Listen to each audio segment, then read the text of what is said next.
గోవింద గోవింద గోవింద గోవింద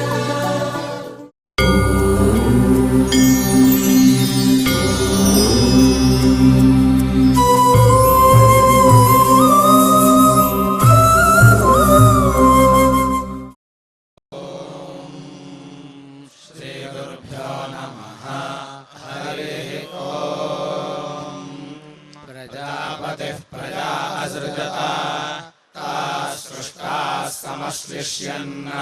तारूपेणानुप्राविशतु तस्मादाहुः रूपं वै प्रजापतिरिति तानाम्नानुप्राविशतु तस्मादाहुः नाम वै प्रजापतिरिति तस्मादप्यामित्रौ सङ्गत्य नाम्ना चेद्धयेते मित्रमेव भवतः प्रजापतिर्देवासुरान् सृजत स इन्द्रमपि नासृजत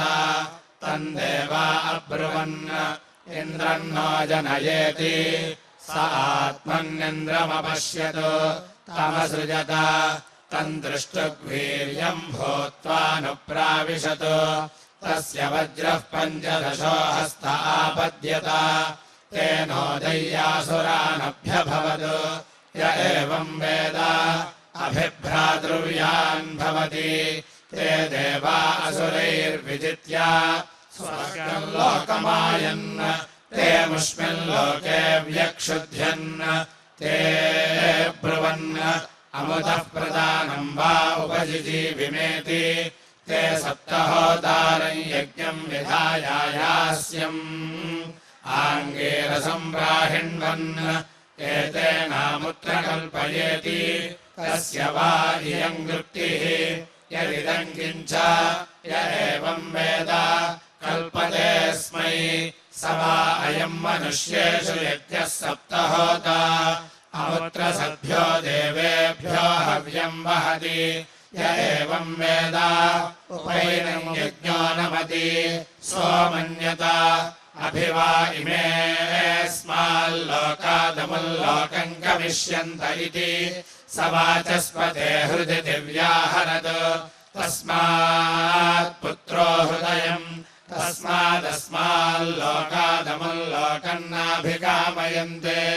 पुत्रो हि हृदयम् देवा वै चतुर्होतृभिर्यज्ञमदन्वत ते विपाप्मना भ्रातृव्येणाजयन्त अभिसुवर्गं लोकमजयन् य एवं विद्वागुश्चतुर्होतृभिर्यज्ञं तनुते विपाप्मना भ्रातृव्येण जयते अभिसुवर्गं लोकं जयति षड्होत्रा प्रायणीयमासादयति अमुष्मै वै लोकाय षड्होता घ्नन्ति खलु वा एतत् सोमम् यदभिशृण्वन्ति अजुषैवैनममुल्लोकं गमयति चतुर्होत्रातिथ्यम् यशो वै चतुर्होता यश एवात्मन् धत्ते पञ्चहोत्रा पशुमुपसादयति स्वर्ग्यो वै पञ्चहोता यजमानः पशुः यजमानमेव सुवर्गं लोकं गमयति ग्रहान् गृहीत्वा सप्तहोतारं जुहोति इन्द्रियं वै सप्तहोता इन्द्रियमेवात्मन् धत्ते यो वै चतुर्होत्रो ननु सवनं तर्पयति तृप्यति प्रजया पशुभिः उपैनगो सोमपीठो नमति बहिष्पवमाने दशहोतारं याचक्षीत माध्यर्यने पवमाने चतुर्होतारम् आर्भवे पवमाने पञ्चहोतारम् पितृयज्ञे षड्होतारम् यज्ञायज्ञयस्य स्तोत्रे सप्तहोतारम् अनुसवनमेवैनागुस्तर्पयति तृप्यति प्रजया पशुभिः उपैनगो सोमपीठो नमति देवा वै चतुर्होतृभिः सत्रमासत अर्धिपरिमितं यशस्कामाः ते ब्रुवन् यन्नः प्रथमं यशार्च्छात् सर्वेषान्नस्तत्सहासदिति सोमश्चतुर्होत्रा अग्निः पञ्चहोत्रा धाता षड्होत्रा इन्द्रः सप्तहोत्रा प्रजापतिर्दशहोत्रा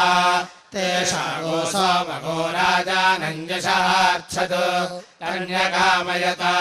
तेनापाक्रामत् तेन प्रलायमचरत् तम् देवाः प्रैषैः प्रैषमैच्छन् तत्प्रैषाणाम् प्रैषत्वम् निविद्भिर्न्यवेदयन्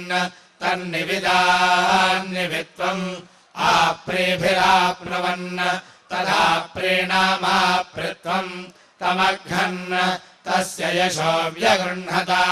ते ग्रहा अभवन् तद्ग्रहाणाम् ग्रहत्वम् यस्यैवम् विदुषो ग्रहा गृह्यन्ते तस्य त्वेव गृहीताः ते ब्रुवन् यो वै न श्रेष्ठो भूत् तमवधिष्म पुनरिमगोऽसु वामः इति तच्छन्दोभिरसुवन्त छन्दसाञ्छन्दस्त्वम् साम्ना समानयन् तत्साम्नः सामत्वम् उक्थैरुदस्थापयन् तदुत्थानामुक्थत्वम् य एवम् वेद प्रत्येव तिष्ठति सर्वमायुरेति सोमो वै यशः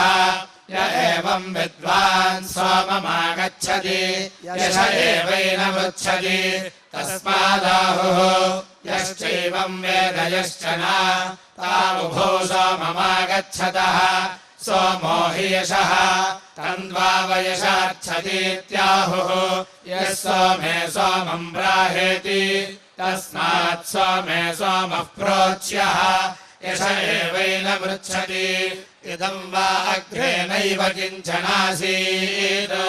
न द्यौरासीत् न पृथिवी नान्तरिक्षम् तदसदेव सन्मनो कुरुतस्यामिति तददप्यत तस्मात् ते पानात् धूमो जायत तद्भूयोदप्यत तस्मात् ते पानादग्निरजायत तद्भूयोदप्यत तस्मात् ते पानाज्योतिरजायत तद्भूयोदप्यत तस्मात् ते पानादर्चिरजायत तद्भूयोदप्यत तस्मात् ते पानान्मरीचयो जायन्त तद्भूयोदप्यत तस्मात् ते पानादुदारा अजायन्त तद्भूयोदप्यत तदभ्रमिव समहन्यत तद्वस्तिमभिनत् स समुद्रो भवत् तस्मात् समुद्रस्य न पिबन्ति प्रजननमिव हि मन्यन्ते तस्मात् पशोर्जायमानादावः पुरस्ताद्यन्ति तद्दशहोतान्वसृज्यत प्रजापतिर्वै दशहोता य एवम् तपसो वीर्यम् विद्वागुस्तप्यते भवत्येव तद्वानिलमापः सलिलमासीत् सोरोदीत् प्रजापतिः सकस्मा अग्नि यद्यस्या प्रतिष्ठाया इति यदप्स्वमापद्यत सा पृथिव्यभवत् यद्व्यमृष्टा तदन्तरिक्षमभवत् यदूर्ध्वमुदमृष्टा सा द्यौरभवत् यदरोदीत् तदनयोरोदस्त्वम् य एवम् वेद नास्य गृहे रुदन्ति एतद्वा एषाल्लोकानाम् जन्म य एवमेषाल्लोकानाम् जन्म वेद नैषु लोकेष्वाप्तिमार्च्छति स इमाम् प्रतिष्ठामविन्दत स इमाम् प्रतिष्ठाम् हित्वा कामयत प्रजायेति स तपोदप्यत सोऽन्तर्वानभवत् स जघनादसुरानसृजत तेभ्यो मृण्मये पात्रेन्न मधुहत् यास्य सा तनोरासीत् कामपाहत सा तमिस्राभवत् सोऽकामयत प्रजायेति स तपोदप्यत सोऽन्तर्वानभवत् सर्वप्रधानादेव प्रजा असृजत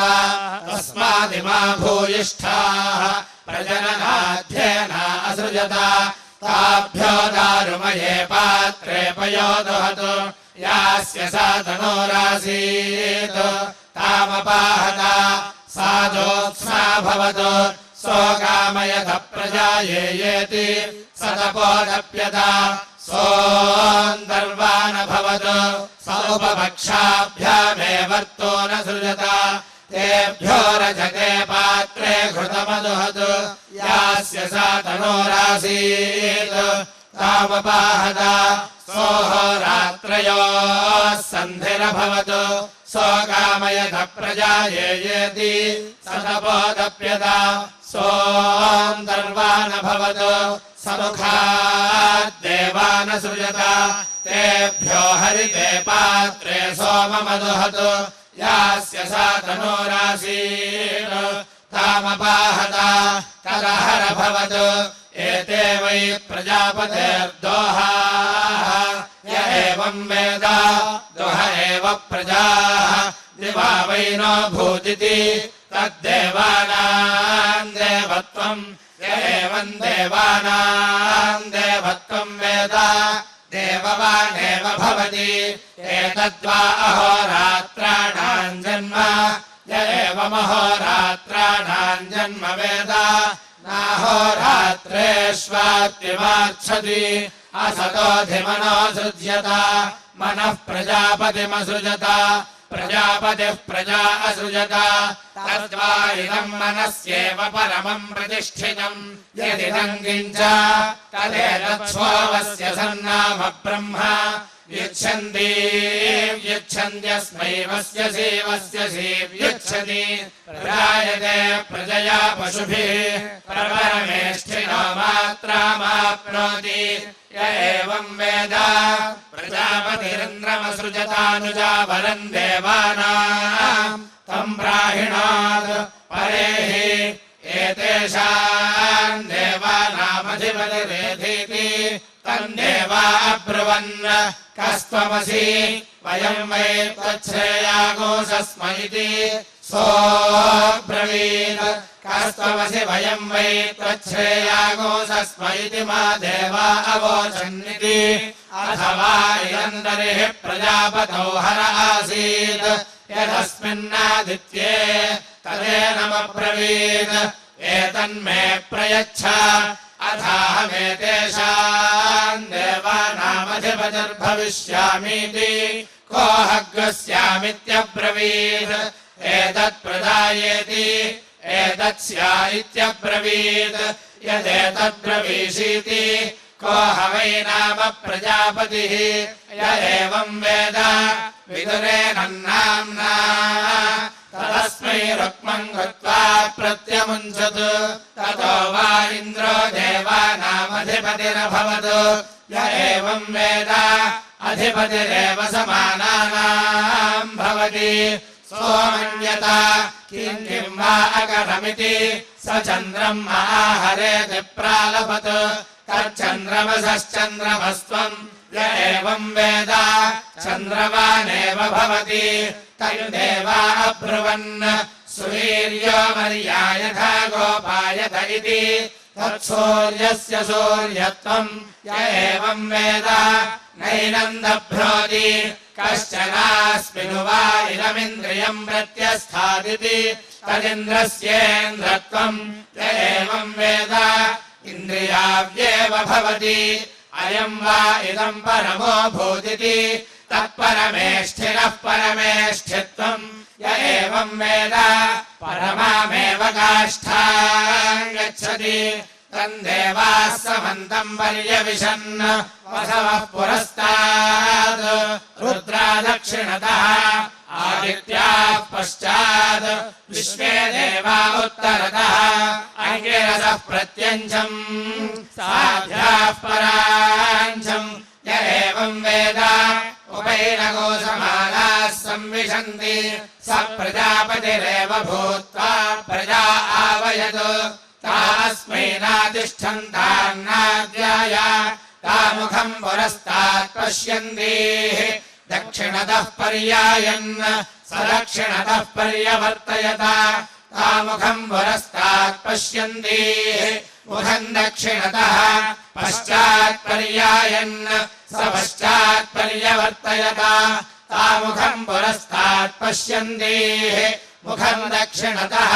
मुखम् पश्चात् उत्तरतः पर्यायन् स उत्तरतः पर्यवर्तयत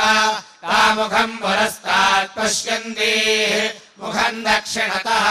मुखम् पश्चात् मुखमुत्तरतः ऊर्ध्वा उदायन् स उपरिष्टान्यवर्तयत ताः सर्वतो मुखो भूत्वा वयतो ततो वै तस्मै प्रजातिष्ठन्तान्नाद्याय पश्यन्ति एवम् विद्वान् परिसवर्तयते च प्रजापतिरेव भूत्वा प्रजाति तिष्ठन्ते स्मै प्रजा अन्नाद्याय अन्नाद एव भवति प्रजापतिरकामयत बहोर्भूयान् स्यामिति स एतम् दशहोतारमपश्यत् तम् प्रायुङ्गा तस्य प्रयुक्ति बहोर्भूयानभवत् यः कामयेत बहोर्भूयान् स्यामिति स दशहोतारम् प्रयुञ्जीत बहोरेव भूयान् भवति सोकामयत वीरो महाजायेतेति स दशहोतश्चतुर्होतारन्निरमिमीत तम् प्रायुङ्गा तस्य प्रयुक्तीन्द्रो जायत यः कामयेत वीरो महाजायेतेति स चतुर्होतारम् प्रयुञ्जीत आस्य वीरो जायते सोकामयत पशुमान् स्यामिति स चतुर्होतुः पञ्चहोतारन्निरमिमीत तम् प्रायुङ्क्त तस्य प्रयुक्ति पशुमानभवत् यः कामयेत पशुमान् स्यामिति स पञ्चहोतारम् प्रयुञ्जीत पशुमानेव भवति सोकामयतर्तवो मे कल्पेरन्निति स पञ्चहोतः षट्होतारन्निरमिमीत तम् प्रायुङ्क्त तस्य प्रयुक्त्युतवोऽस्मा अकल्पन्त यः कामयेतर्तवो मे कल्पेरन्निति स षट्होतारम् प्रयुञ्जीत कल्पन्ते स्मार्तवः सोकामयत सोमपः सोमयाजी स्यात् आमे सोमपः सोमयाजी जायेतेति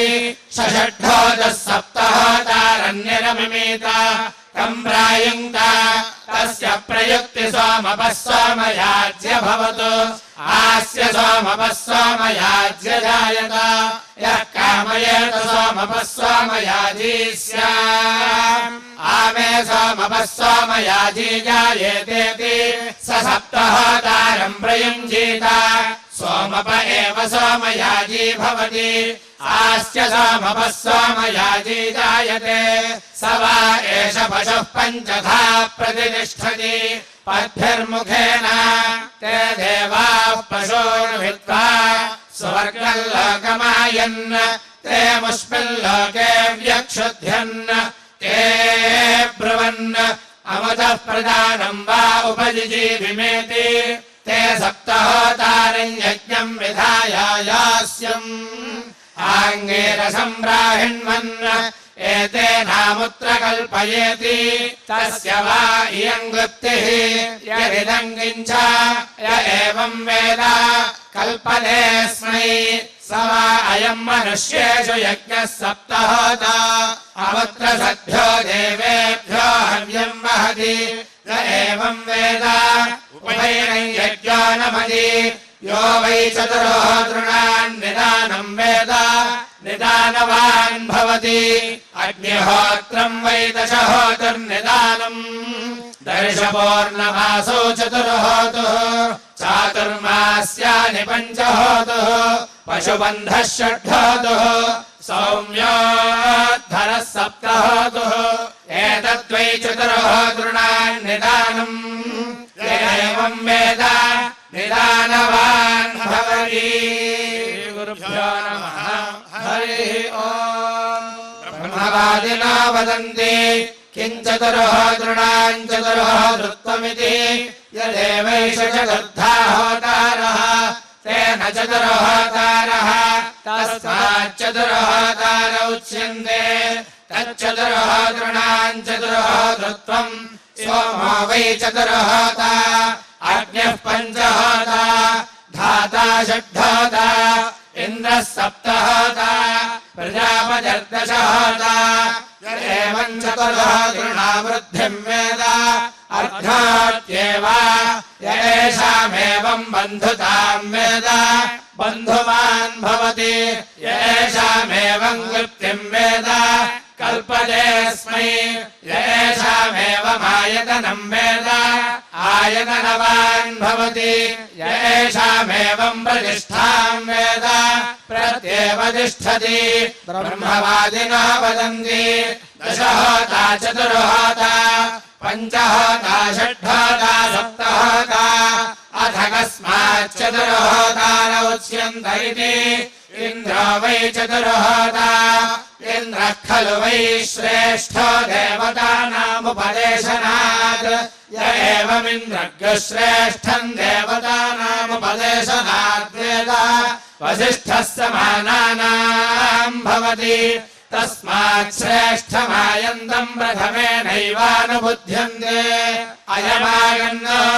अयमवासादिति कीर्तिरस्य पूर्वा गच्छति जनतामायतः अथो एनम् प्रथमेनैवानुबुध्यन्ते अयमागन् अयमवासादिति दक्षिणाम् प्रतिग्रहीष्यन् सप्तदश कृत्वोपान्यात् आत्मानमेव समिन्धे तेजसे वीर्याय अथो प्रजापतिरेवैनाम् भूत्वा प्रतिगृह्णाति आत्मनो नात्यै यद्येन मार्तिज्याद्भृतगोसन्तन्निर्हरेरन् आग्नेर्धेजोयाद्दशहोतारम् चतुर्गृहीतेनाज्येन पुरस्तात् प्रत्यङ्तिष्ठन् प्रतिलोमम् विग्राहम् प्राणानेवास्योपदासयति यद्येनम् पुनरुपशिक्षेयुः आग्नेर्ध्र एव जुहुयाद्दशहोतारम् चतुर्गृहीतेनाज्येन पश्चात् प्राणासीनः अनुलोममविग्राहम् प्राणानेवास्मै कल्पयति प्रायश्चित्ते वाग्घोतेऽत्युतमुखार्धमुखे जुहोति अतो नैवास्मै कल्पयति कल्पन्ते स्मातवः क्लृप्तास्मातव आयन्ति षड्ढोता वै भूत्वा प्रजापतिरिदगो सर्वमसृजत समनोऽसृजत मनसोऽधिगायत्रीमसृजत तद्गायत्रीम् यशार्च्छतु तामालभत गायत्र्याधिछन्दागुस्यसृजत छन्दोभ्योऽधिसाम तत्सामयशार्च्छतु तदालभत साम्नोऽधियजोगुष्यसृजत यजुर्भ्योऽधिविष्णुम् तद्विष्णुम् यशार्च्छतु तमालभत विष्णोरध्योषधीरसृजत ओषधीभ्योऽधिसोमम् तत्सोमम् यशार्च्छतु तमालभत सोमादधिपशो न सृजत पशुभ्योऽधीन्द्रम् तदिन्द्रम् यशार्च्छतु तदेनाधिप्राच्यवद इन्द्र इव यशस्वी भवति य एवम् वेद नैनम् यशोऽधिप्रच्यवते यद्वा इदम् किञ्च तत्सर्वमुत्तान एवाङ्गीरसः प्रत्यगृह्णात् तदेनम् प्रतिगृहीतन्नाहिरत् यत्किञ्च प्रतिगृह्णीयात् तत्सर्वमुत्तानस्त्वाङ्गीरसः प्रतिगृह्णात् इत्येव प्रतिगृह्णीयात् इयम् वा उत्तानाङ्गीरसः अनयैवैनत्प्रतिगृह्णाति नैन गोहिनस्ति परिषा प्रतीयाद्गाम् वा श्वम् वा एतद्वै पशूनाम् प्रियम् धाम प्रियेणैवैनम् धाम्ना प्रत्येति यो वा अविद्वान् निवर्तयते विशीर्षा सपामुष्मिल्लोके भवति अथ यो विद्वान् निवर्तयते सशीर्षा विपामुष्मिल्लोके भवति देवता वै सप्तपुष्टिकामान्यवर्तयन्त अग्निश्च पृथिवी च वायुश्चान्तरिक्षम् च आदित्यश्च द्यौश्च चन्द्रमाः अग्निर्न्यवर्तयत सहस्रमपुष्यत् पृथिवीन्यवर्तयत सौषधीभिर्वनस्पतिभिरपुष्यत वायुर्न्यवर्तयत समरीचीभिरपुष्यत अन्तरिक्षन्यवर्तयत तद्वयोभिरपुष्यत आदित्योऽन्यवर्तयत स रश्मिभिरपुष्यत ज्योर्न्यवर्तयत सा नक्षत्रैरपुष्यत चन्द्रमान्यवर्तयत सोऽहोरात्रैरर्धमासेर्मासेर्ऋतुभिः संवत्सरेणापुष्यत तान् गोषान् पुष्यति यागुस्ते पुष्यन् य एवं विद्वान् च वर्तयते परिचा तस्य वा अग्नेर्हिरण्यम् प्रति जग्रहुषः अर्धमिन्द्रियस्यापाक्रामत् तदेतेनैव प्रत्यगृह्णात् तेन वै सोऽर्थमिन्द्रियस्यात्मन्नुपाधत्त अर्धमिन्द्रियस्यात्मन्नुपाधत्ते य एवं विद्वान् हिरण्यम् प्रतिगृह्णाति अधयो विद्वान् प्रतिगृह्णाति अर्धमस्येन्द्रियस्यापक्रामति तस्य वै सोमस्य वासः प्रतिजग्रहुषः तृतीयमिन्द्रियस्यापाक्रामत् तदेतेनैव प्रत्यगृह्णात् तेन वै स तृतीयमिन्द्रियस्यात्मन्नुपाधत्त तृतीयमिन्द्रियस्यात्मन्नुपाधत्ते य एवं विद्वान् वासः प्रतिगृह्णाति अधयो विद्वान् प्रतिगृह्णाति तृतीयमस्येन्द्रियस्यापक्रामति तस्य वै रुद्रस्य गाम् प्रतिजग्रहुषः चतुर्थमिन्द्रियस्यापक्रामत् तानेतेनैव प्रत्यगृह्णात् तेन वै स चतुर्थमिन्द्रियस्यात्मन्नुपाधत्त चतुर्थमिन्द्रियस्यात्मन्नुपाधत्ते य एवं विद्वान् गाम् प्रतिगृह्णाति अधयो विद्वान् प्रतिगृह्णाति चतुर्थमस्येन्द्रियस्यापक्रामति तस्य वै वरुणस्याश्वम् प्रतिजग्रहुषः पञ्चममिन्द्रियस्यापक्रामत् तमेतेनैव प्रत्यगृह्णात् तेन वै स पञ्चममिन्द्रियस्यात्मन्नुपाधत्त पञ्चममिन्द्रियस्यात्मन्नुपाधत्ते य एवं विद्वानश्वम् प्रतिगृह्णाति अधयो विद्वान् प्रतिगृह्णाति पञ्चममस्येन्द्रियस्यापक्रामति तस्य वै प्रजापतेः पुरुषम् प्रतिजग्रहुषः षष्ठमिन्द्रियस्यापक्रामत् तदेतेनैव प्रत्यगृह्णात् तेन वै स षष्ठमिन्द्रियस्यात्मन्नुपाधत्त षष्ठमिन्द्रियस्यात्मन्नुपाधत्ते य एवं विद्वान् पुरुषम् प्रतिगृह्णाति अधयो विद्वान् प्रतिगृह्णाति षष्ठमस्येन्द्रियस्यापक्रामति तस्य वै मनोस्तल्पम् प्रतिजग्रहुषः सप्तममिन्द्रियस्यापक्रामत् तमेतेनैव प्रत्यगृह्णात् तेन वै स सप्तममिन्द्रियस्यात्मन्नुपाधत्त सप्तममिन्द्रियस्यात्मन्नुपाधत्ते य एवं विद्वागुस्तल्पम् प्रतिगृह्णाति अथयो विद्वान् प्रतिगृह्णाति सप्तममस्येन्द्रियस्यापक्रामति तस्य वा उत्तानस्याङ्गीरसस्य प्राणप्रतिजग्रहुषः अष्टममिन्द्रियस्यापक्रामत् तदेतेनैव प्रत्यगृह्णात् तेन वै सोऽष्टममिन्द्रियस्यात्मन्नुपाधत्त अष्टममिन्द्रियस्यात्मन्नुपाधत्ते य एवं विद्वानः प्राणप्रतिगृह्णाति अधयो विद्वान् प्रतिगृह्णाति अष्टममस्येन्द्रियस्यापक्रामति यद्वा इदम् किञ्च तत्सर्वमुत्थान एवाङ्गीरसः प्रत्यगृह्णात् तदेनम् प्रतिगृहीतन्नाहिनत् यत्किञ्च प्रतिगृह्णीयात् तत्सर्वमुत्थानस्त्वाङ्गीरसः प्रतिगृह्णात्येव प्रतिगृह्णीयात् इयम् वा उत्थान आङ्गीरसः अनयैवैनत्प्रतिगृह्णाति नैन गोहिनस्ति ब्रह्मवादिनो वदन्ति यद्दशहोतारः सत्रमासदा केन ते गृहपतिनार्घवन् केन प्रजा असृजन्तेति प्रजापतिना वै ते गृहपतिनार्घवन् तेन प्रजा असृजन्ता यच्चतुर्होतारः सत्रमासता केन ते गृहपतिनार्घवन् केनौषधीरसृजन्तेति सोमेन वै ते गृहपतिनार्घवन् तेनौषधीरसृजन्ता यत्पञ्चहोतारः सत्रमासता केन ते गृहपतिनार्घवन् केनैभ्यो लोकेभ्यो सुरान् प्राणुदन्ता केनैषाम् वशो न वृञ्जतेति अग्निना वै ते गृहपतिनार्घवन् तेनैभ्यो लोकेभ्यो सुरान् प्राणुदन्ता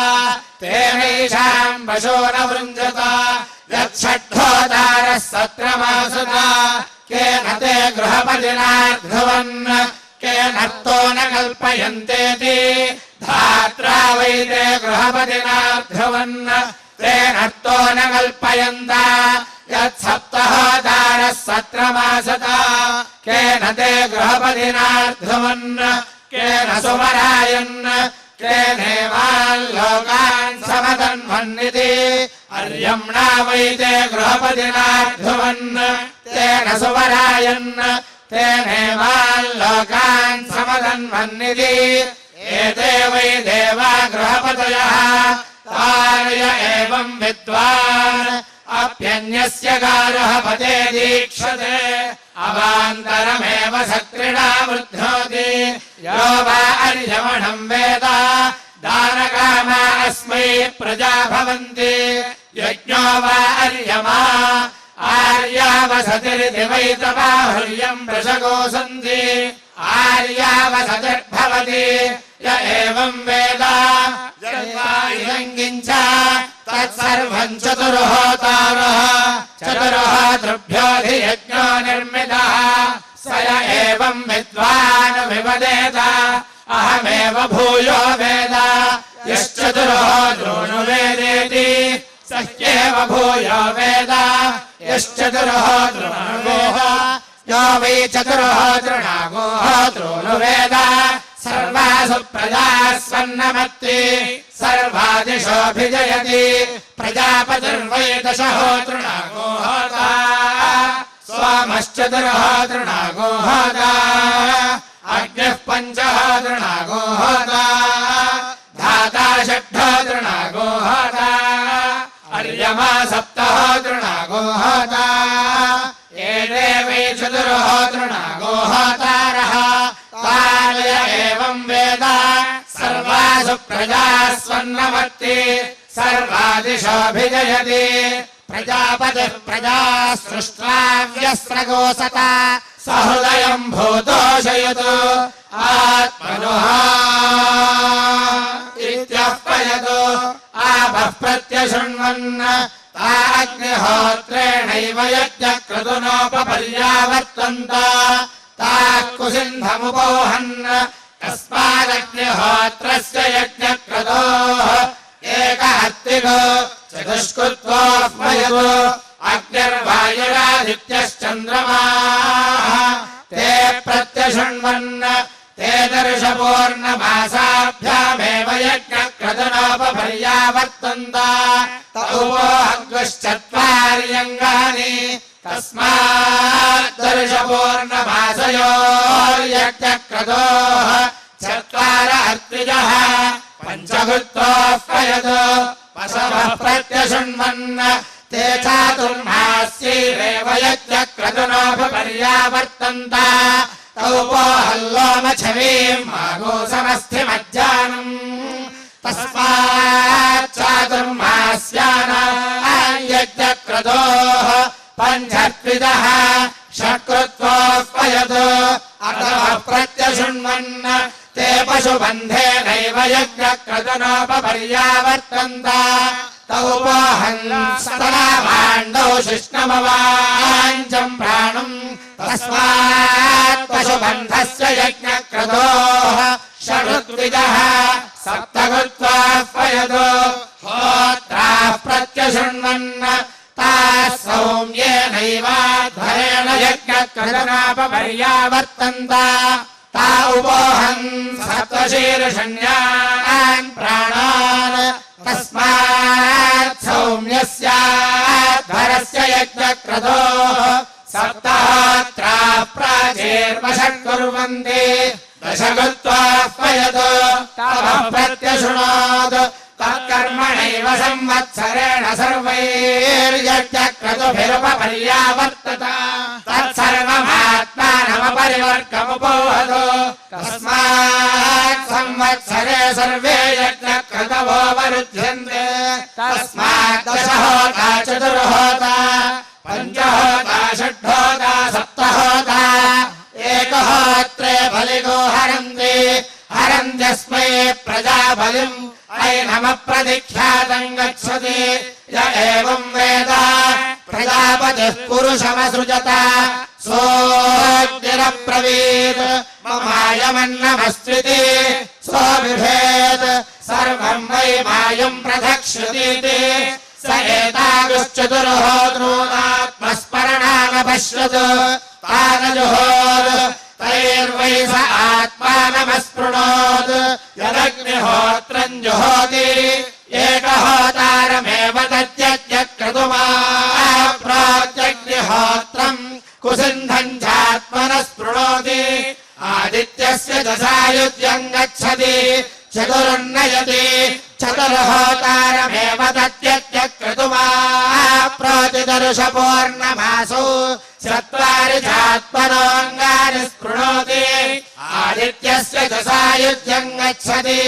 चतुरुन्नयति समित्पञ्चमी पञ्चहोतारमेव तद्यज्ञक्रतुमाप्नोति चातुर्मास्यानि लोमछवीम् मागोसमस्थिमज्जानुम् तानि चात्मनः स्पृणोति आदित्यस्य दशायुज्यम् गच्छति चतुरुन्नयति विर्जुहोति षड्होतारमेव तद्यज्ञक्रतुमाप्नोति पशुबन्धम् स्तनाभाण्डौ शिष्टमवाञ्चम् प्राणम् तानि चात्मनः स्पृणोति आदित्यस्य दशायुज्यम् गच्छति चतुरुन्नयति विर्जुहोति समित्सप्तमी सप्तहोतारमेव तद्यज्ञक्रतुमाप्नोति सौम्यमद्धरम् सप्तचात्मनः शीर्षण्यान् प्राणान् स्पृणोति आदित्यस्य दशायुज्यम् गच्छति चतुरुन्नयति द्विर्जुहोति द्विर्निवाष्टि द्विप्राश्नाति दशहोतारमेव तद्यज्ञक्रतुमाप्नोति संवत्सरम् सर्वम् चात्मानमपरिवर्ग्य स्पृणोति आदित्यस्य दशायुज्यम् गच्छति प्रजापतिरकामयत प्रजायेयेति स तपोतप्यत सोऽन्तर्वाणभवतु स हरितश्यावो भवतु तस्मात् श्रियन्तर्वत्नी हरिणी सती श्यावा भवति स विजायमानो गर्भेणादाम् यत् सदान्तः कृष्णश्यावो भवतु तस्मात् तान्तः कृष्णश्यावो भवति तस्यासुरेवाजीवत् तेनासुरासुरानसृजत तदसुराणामसुरत्वम् य एवमसुराणामसुरत्वम् वेद असुमानेव भवति नैनमसुर्जहाति सोऽसुरान् सृष्ट्वा पितेवामन्यत तदनुपितॄन् सृजत तत्पितॄणाम् पितृत्वम् य एवम् पितॄणाम् पितृत्वम् वेद पितेवैव स्वानाम् भवति यञ्जस्य पितरो हवम् स पितॄन् सृष्ट्वा मनस्यत् तदनु मनुष्यान् सृजत तन्मनुष्याणाम् मनुष्यत्वम् य एवम् मनुष्याणाम् मनुष्यत्वम् वेद मनस्वेव भवति नैनम् मनुर्जहाति तस्मै मनुष्यान् ससृजानाय दिवा देवत्रा भवतु तदनु देवानसृजत तद्देवानाम् देवत्वम् य एवम् देवानाम् देवत्वम् वेद दिवा हैवास्य देवत्रा भवति तानि वा एतानि चत्वार्यम् भागोऽसि देवा मनुष्याः पितरोऽसुराः तेषु सर्वेष्वम्भो नभैव भवति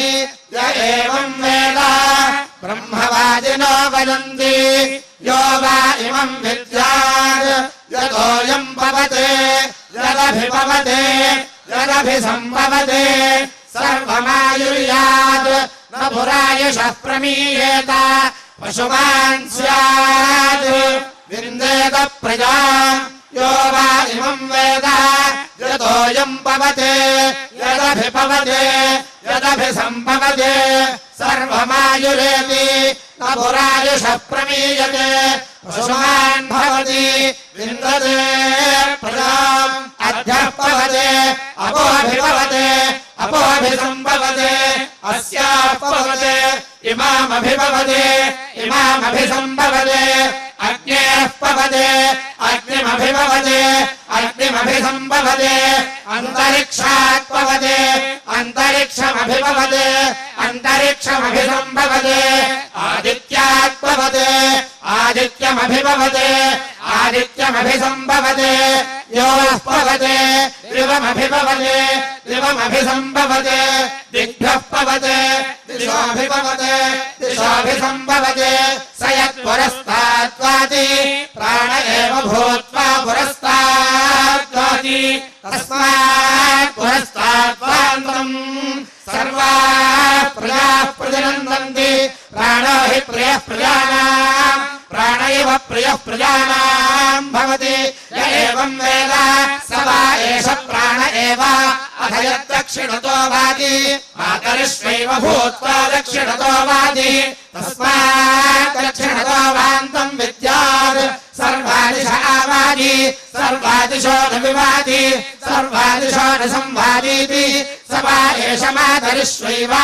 अथ यत्पश्चाद्वादि पवमान एव भूत्वा पश्चाद्वादि पूतमस्मा आहरन्ति पूतमुपहरन्ति पूतमश्नाति य एवम् वेद स वा एष पवमान एव